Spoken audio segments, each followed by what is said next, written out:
Ang mabuting balita ng Panginoon ayon kay San Lucas. Papuri sa iyo, Panginoon. Noong panahon sinabi ni Jesus sa kanyang malagang ay isang mayaman na may isang katiwala.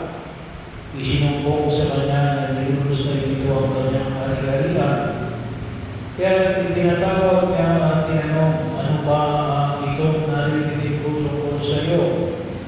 Isulit mo sa akin ang buo ang pangasiwa mo sa aking hari-harian, pagkat wala ngayon na hindi na ikaw ang katiwala mo. Nawi ka ng katiwala sa sarili.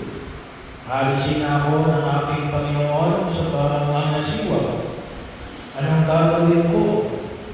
Hindi ko kaya magbukag ng lupa. Nahiyagan na ako magpalimos. Alam ko lang ang aking gagawin. Maalis man ako sa pangangasiwa, may tatanggap din sa akin sa kanyang tahanan. Isa-isa niya ngayong tinawag ang mga may utang sa kanyang Panginoon. Tinanong niya una, gaano ang utang mo sa aking Panginoon? Sa bagong ito, 100 kabayan ng langis mo. Ito ang kasulatan ng iyong pagkakatutang dali. Maupo ka at gawin mong ginumpo. Sabi ng katiwala, ang tinanong naman niya ang isa, ikaw kaan ang utang mo? Sa bagong ito, 100 kabang trigo ko. Ito ang kasulatan ng iyong pagkakatutang.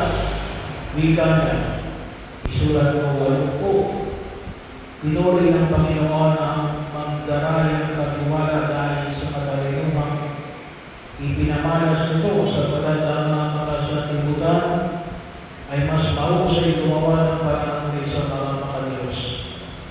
At patuloy sa Jesus ang pagsalita. Kaya sinabi ko sa inyo, gamitin ninyo ng pagkakaibigan at kayamanan ng sanlibutan ito. Maubos na ito, ikatatanan sa inyo. Sa tahanan, walang hanggan. Ang mapagkakatiwalaan sa maliit na bagay ay mapagkakatiwalaan din sa maraming bagay. Ang magdaraya sa maliit na bagay ay magdaraya din sa maraming bagay. Kung hindi kayo mapagkakatiwalaan sa mga kayamanan sa sanlibutan ito, sino magtitiwala sa inyo ng tunay na kayamanan? At kung hindi kayo mapagkakatiwalaan sa kayamanan ng iba, sino magbibigay sa inyo ang dalalang para sa inyo? Walang makapaglingkod ng sabay sa dalawang Panginoon. Sa pagkakauputan niya ang isa, at iibigin ang ikalawa.